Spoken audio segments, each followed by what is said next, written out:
I'm meteorologist Ken Drews from the National Weather Service in Tucson with a look back at the winter weather outlook for southeast Arizona and a look ahead toward spring. As you may remember, the outlook for December through February was for equal chances of temperatures across southeast Arizona averaging out near normal, warmer than normal, or cooler. Warmer temperatures were predicted in Southern California, with colder temperatures forecast in southwest New Mexico. Let's see how that forecast has played out so far. In Tucson, temperatures have been on a roller coaster ride since December 1st. They were generally above normal during the beginning of December, but near normal during the middle of the month.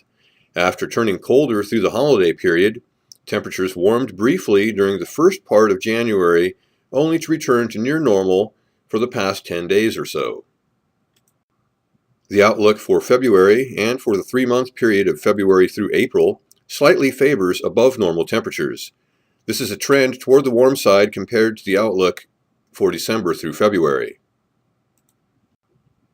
Average February highs and lows for selected cities in southeast Arizona are shown here, with highs mainly in the 60s as shown on the map on the left, and lows generally in the 30s and 40s as shown on the right.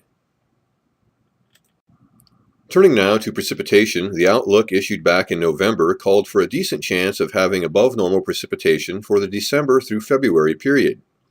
Confidence in this prediction was not particularly high, as there were questions as to how strong of an El Niño might develop or whether it would develop at all.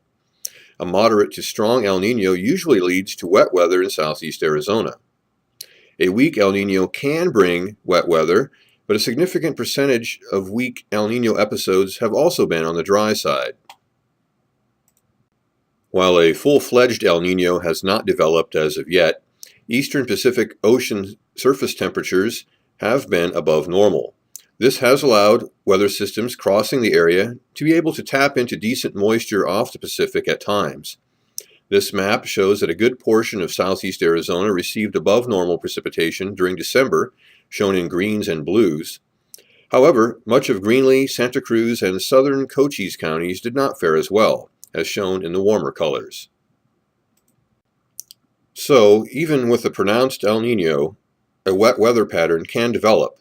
Thus, the outlook for the month of February and for February through April is for above normal precipitation and reflects the thinking of Climate Prediction Center scientists that this general pattern may continue into early spring. So about how much precipitation would an average February bring? Shown here are those precipitation averages for a few cities in southeast Arizona. As shown, most valley locations normally receive just under an inch.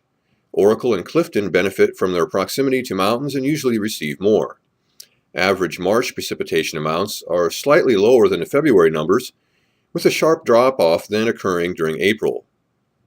Thus, for many valley locations, receiving just a couple of inches of precipitation during the 3-month period would be considered wet.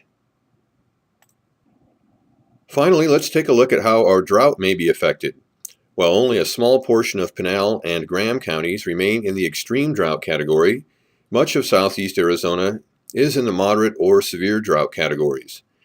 If the forecast for continued above normal precipitation comes to fruition, drought conditions would improve, leading to the removal of the extreme drought category, and perhaps greatly reducing the area considered to be in severe drought.